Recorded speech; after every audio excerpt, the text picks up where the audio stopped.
me gusta pensar en la figura del olivo como ese árbol que en una tierra seca a veces es capaz de echar raíces y de dar fruto, incluso en las tempestades, soportando grandes rachas de viento, grandes sequías, y produce fruto que dura generaciones. Y me gusta pensar en la figura de ese aceite que cura, que alimenta, que sirve incluso para consagrar, para acercarse a Dios.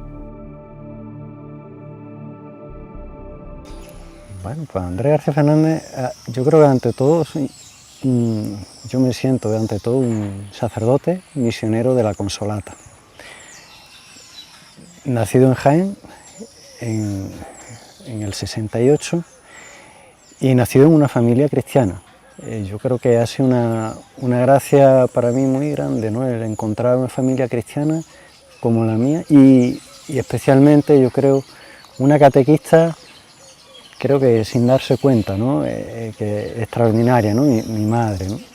Yo creo que ha sido una gracia para mí, pues un día de verano, niño, pues unos 10 añillos así, pues en una de estas peleas normales de hermanos y eso, me acerco a ella y me dice: juega con Jesús.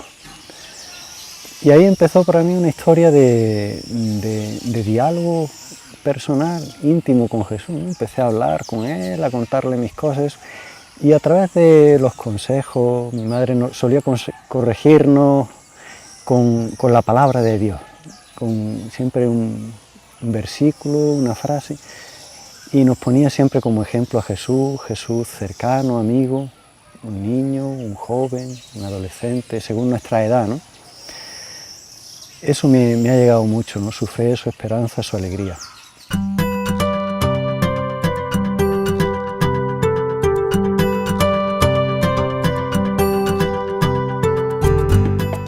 Otro elemento, Andrés García es sobrino de Paco García, un sacerdote diocesano de la diócesis de Sevilla, del pueblo de Los Palacios, Villafranca. Ya murió. A mí me llegaba de él su alegría, su fe, su cercanía a la gente, hasta que poco a poco pues empezó a sembrar en mí esa inquietud por el Señor y la misión. Se conoce también la Consolata como digamos en español, la dolorosa, ¿no?, la que ha sufrido y la que conoce el sufrimiento de la gente, a la que se le reza para interceder por el pueblo que sufre, ¿no? Y entonces ha sido consolada por Jesús, por ese Dios que quiere librarnos del sufrimiento y se hace hombre para nosotros, ¿no?, para mostrarnos el camino de una nueva humanidad feliz, ¿no?, y con más armonía. A la luz de este icono de la Virgen de la Consolata, nuestro fundador José Alamano fue fraguando la vocación misionera de muchos sacerdotes diocesanos que buscaban un cauce para ir a la misión. Y bueno, pues le pidieron a él que los ayudara y fue formándolo a partir de las intuiciones que recibía del Espíritu Santo, creo, contemplando esta imagen, este icono de la Virgen de la Consolata. Entonces, así nuestra misión es dar a la gente, dar al pobre, al no cristiano más necesitado, la consolación que viene de Dios, ¿no?, Jesucristo y su buena noticia, su proyecto de nueva humanidad. Él intentó comprometerse con el mundo pobre, obrero de su tiempo, y esa inquietud por la clase, por los más sencillos, los más pobres, él llamaba elevar el ambiente, ¿no? Pues nos ha quedado, es una manera de presentar la buena noticia de Jesús, una evangelización integral, ¿no?, que llega a todo el hombre.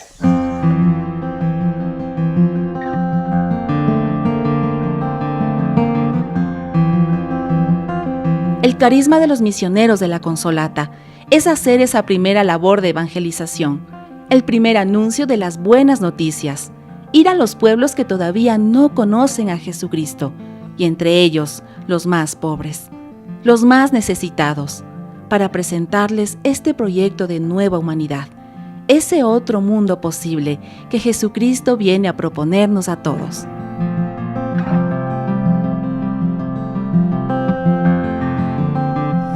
lo hacemos desde un gran amor a la Iglesia, a la Virgen María, desde un acercamiento grande al pueblo, ¿no? Vivir entre la gente, con el trabajo manual también.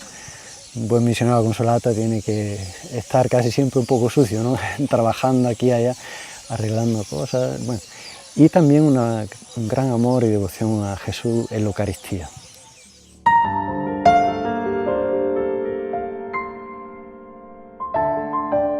Lo que distingue a los misioneros de la Consolata es el amor a la Virgen, a la Eucaristía, la liturgia, el espíritu de familia y esa preocupación de la elevación del ambiente por estar con la gente y hacerlos vivir como Dios nos enseña. Trabajando, bueno, viviendo, acompañando algunos poblados, algunas aldeas pigmeas en la zona de Vallenga. Yo lo comparo a veces pues, con los indígenas en América Latina, ¿no? Es un pueblo bastante marginado, son cazadores y recolectores que han vivido siempre en la selva, con una capacidad de adaptación increíble por su talla y por su costumbre de vivir allí. Pues, cuando entra en la selva tú lo ves como un pez en el agua, ¿no? Se maneja, se mueve, conoce hierbas, plantas, animales, todo es increíble, ¿no? Pero claro, al encontrarse con los pueblos bantúes, que vinieron un poco pues, por esas grandes migraciones que fueron ocupando la cuenca del río Congo, donde habitaban ya los pigmeos, pues estos grupos pigmeos que se conocían, se comunicaban entre ellos, se han quedado como en pequeñas islas en medio de la selva, ¿no? Y rodeado ahora por bantús. El bantú y el pigmeo pues han empezado a vivir en una simbiosis, pero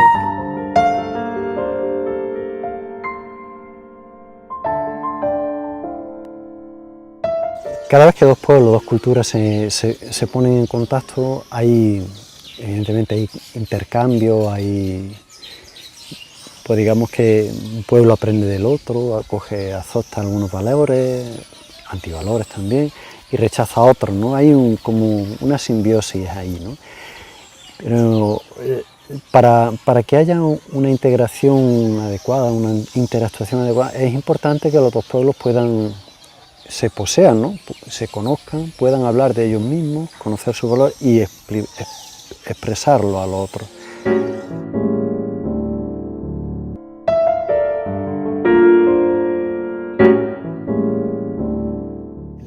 La realidad del pigmeo, del pueblo pigmeo, es que no ha adquirido todavía esos valores, esas herramientas que le ayuden a decirse culturalmente, a entrar en un diálogo y poder elegir lo que quiere de otra cultura y rechazar lo que no le interesa. El pigmeo crece sintiéndose decir que no son personas, los llaman el jabalí, ¿no? El cerdo de la selva, Ngurue Apori o bien Ngurue Zamba, en distintas lenguas. Otros le llaman monos. Hasta hace años, en 98 por ahí, se oyen episodios donde algunos bantúes comían pigmeos, ¿no? Los cazaban y los comían, ¿no? El pigmeo ya ha integrado estas afirmaciones hasta el punto de que cuando quiere insultar al otro pigmeo, le llama pigmeo. Dice, pigmeo, llama, que quiere decir animal, ¿no?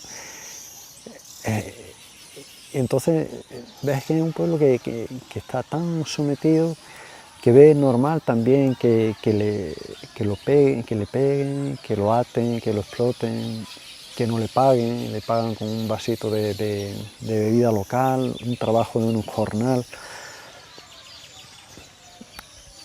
Entonces, cuando me enviaron a acompañar a este pueblo, a anunciar la buena noticia de Jesucristo a este pueblo, la primera cosa que me vino a la cabeza es, bueno, como nuestra metodología misionera, es conocer al pueblo, ¿no?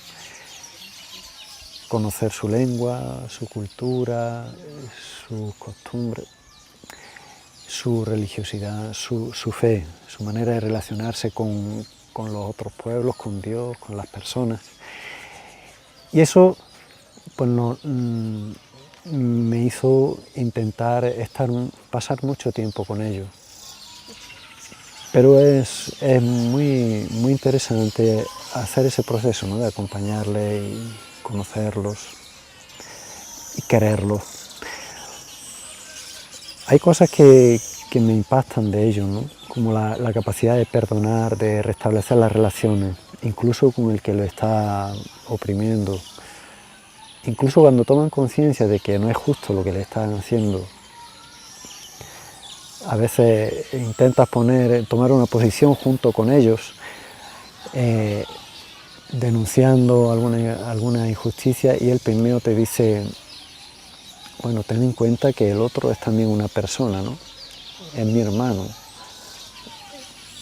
Hay valores en los que tú, que quieres anunciarle el Evangelio de Jesucristo, descubres que el Espíritu ya los había introducido en esta cultura, en este pueblo desde hace años, ¿no? Generaciones. A partir de ahí, una vez que, a medida que vayas conociendo, o intentar que ellos se cuenten, entonces hacerle preguntitas. Quería ver si se podía intentar con los niños, por lo menos, una especie de escuela alternativa, paralela a la escuela oficial, que no quiere ser dar títulos, sino escuela de vida, donde ellos se conocen a sí mismos, empiezan a descubrir la dignidad de ser pigmeo, de ser un cazador.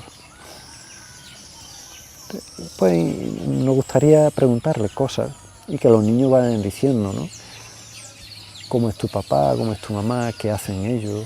¿Cómo viven? ¿Cómo viven los otros? Y que el niño vaya creciendo descubriendo que eso es normal y que es bueno. En este camino descubrimos muchas veces enfermedades pues, endémicas en ellos, porque por el género de vida que llevan, por el lugar donde viven, por sus costumbres, sus hábitos.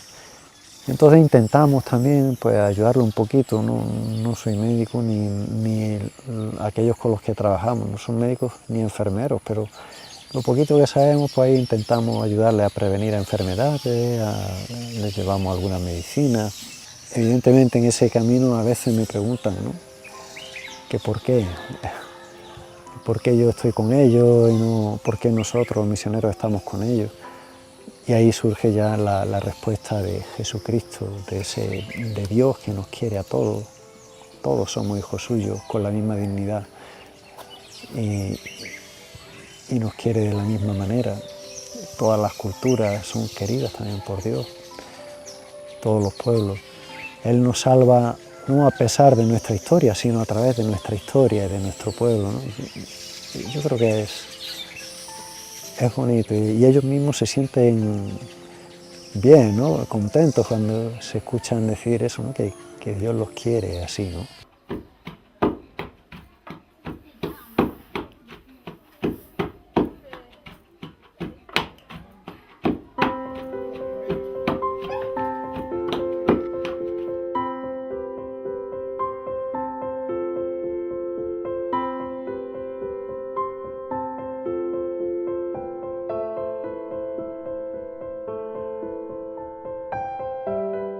Quienes no estamos en zapatos misioneros, encontramos motivos para desalentarnos en medio de una misión. Pero hombres como el Padre Andrés nos animan a vivir y morir sirviendo a Jesús, sin importar dónde o cómo se viva, o cuántas dificultades tengamos que soportar, con tal de poder ganar personas para Cristo. Al escuchar al Padre Andrés, podemos percibir su amor y entrega, que le mueven a ser el misionero idóneo para estar entre los pigmeos.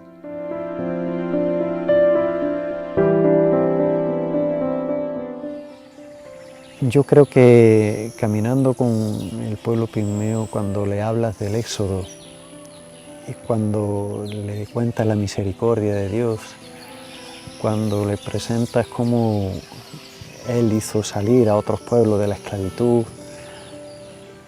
se sienten muy interpelados, ¿no? Yo creo que no llegan a asumir todavía, decir que yo soy pueblo de Dios y Él quiere hacer en mí también este proceso.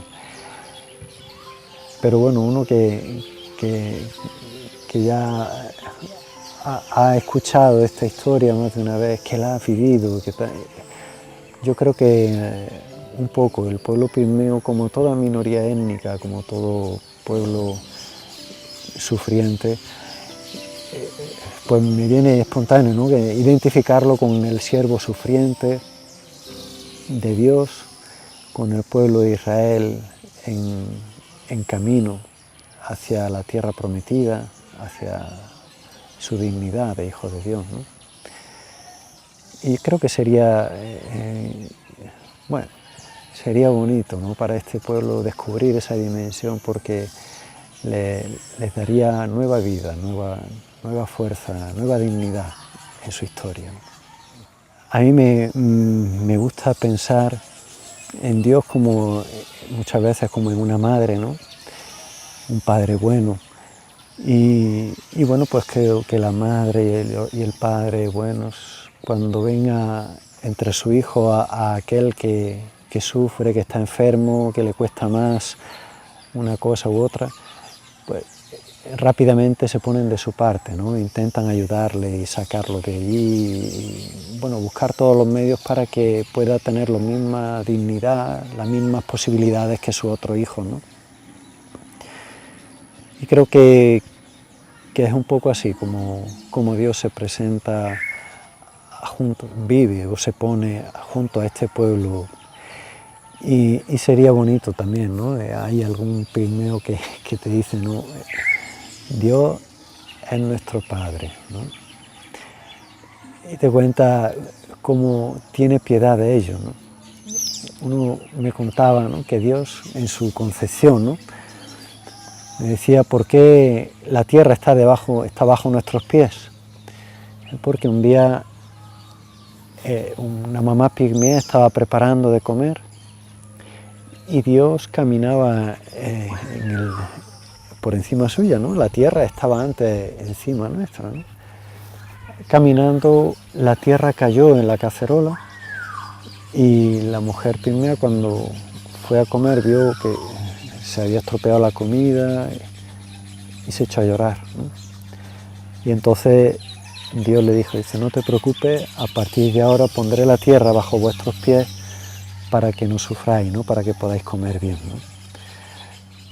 Bueno, esto es una muestra, ¿no? De la riqueza de este pueblo, de su espiritualidad, de su manera de entender, ¿no? A Dios que los quiere y que ha creado la tierra y las cosas para que ellos, y la ha ordenado así para que el pigmeo y las personas podamos vivir, podamos comer sin problema.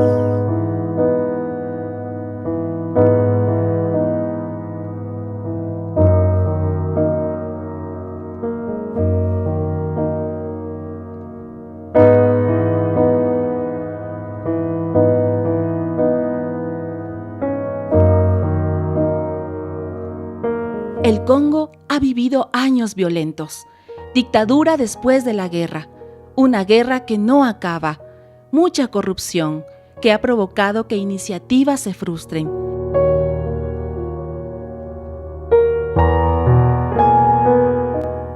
Pero a pesar de esa limitada realidad, es un pueblo que vive la eterna esperanza, con pequeñas iniciativas. Es un pueblo que cree toda promesa, que espera contra toda esperanza, habituado a levantarse.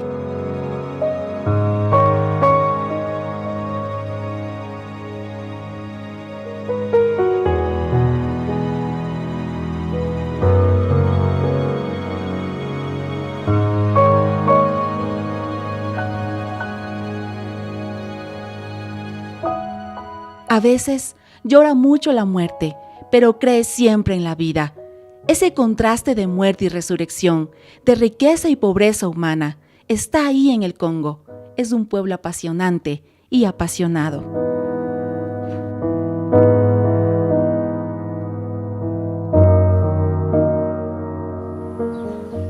No sé si es el momento, pero yo tengo siempre en mi corazón un gran agradecimiento al pueblo latinoamericano por su proceso histórico y por su historia de fe también, ¿no? Como iglesia también, ¿no?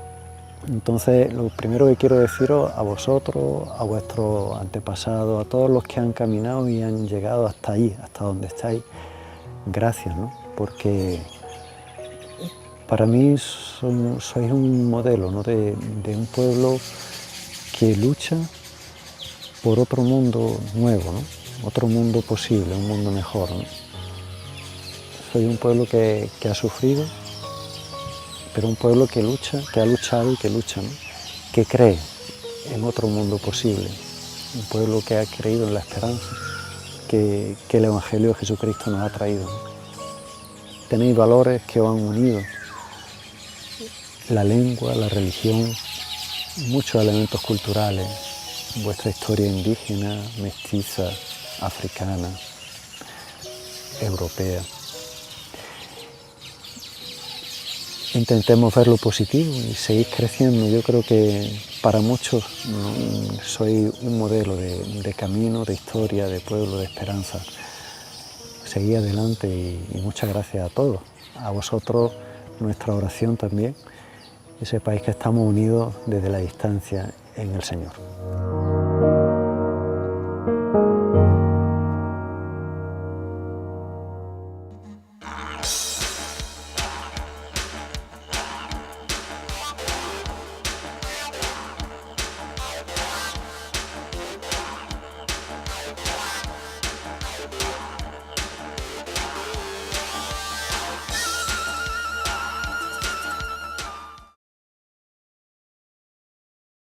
Poco a poco pues, empezó a sembrar en mí esa inquietud por el Señor y la misión. Se conoce también la Consolata como digamos en español, la dolorosa, ¿no? La que ha sufrido y la que conoce el sufrimiento de la gente, a la que se le reza para interceder por el pueblo que sufre, ¿no? Y entonces ha sido consolada por Jesús, por ese Dios que quiere librarnos del sufrimiento y se hace hombre para nosotros, ¿no? Para mostrarnos el camino de una nueva humanidad feliz, ¿no? Y con más armonía. A la luz de este icono de la Virgen de la Consolata, nuestro fundador José Alamano fue fraguando la vocación misionera de muchos sacerdotes diocesanos que buscaban un cauce para ir a la misión. Y bueno, pues le pidieron, solía corregirnos con la palabra de Dios, con siempre un versículo, una frase, y nos ponía siempre como ejemplo a Jesús cercano, amigo, un niño, un joven, un adolescente, según nuestra edad, ¿no?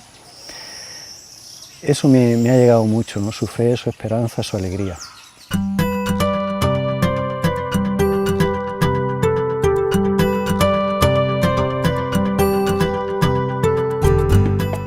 Otro elemento, Andrés García es sobrino de Paco García, un sacerdote diocesano de la diócesis de Sevilla, del pueblo de Los Palacios, Villafranca. Ya murió. A mí me llegaba de él su alegría, su fe, su cercanía a la gente, hasta que poco...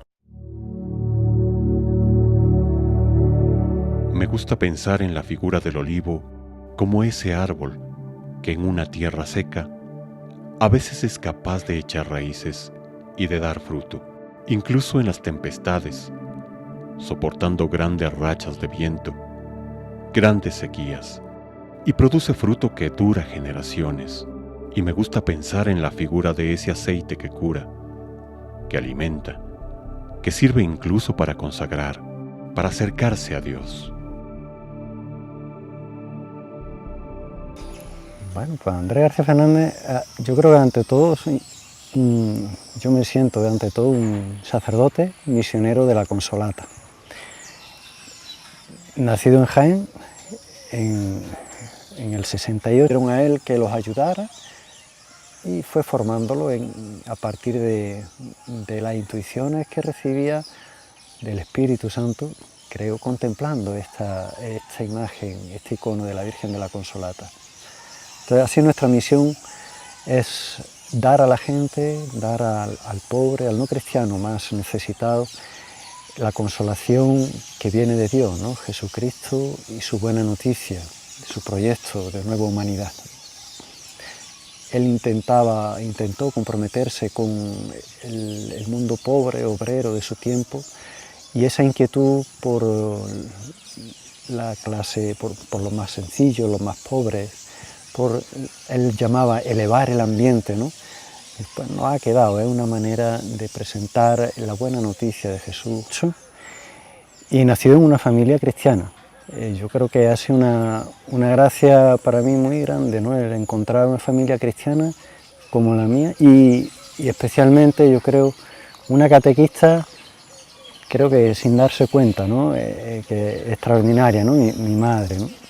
Yo creo que ha sido una gracia para mí, pues un día de verano, niño, pues unos 10 añillos así, pues en una de estas peleas normales de hermanos y eso, y me acerco a ella y me dice, juega con Jesús. Y ahí empezó para mí una historia de diálogo personal, íntimo con Jesús, ¿no? Empecé a hablar con él, a contarle mis cosas y a través de los consejos, mi madre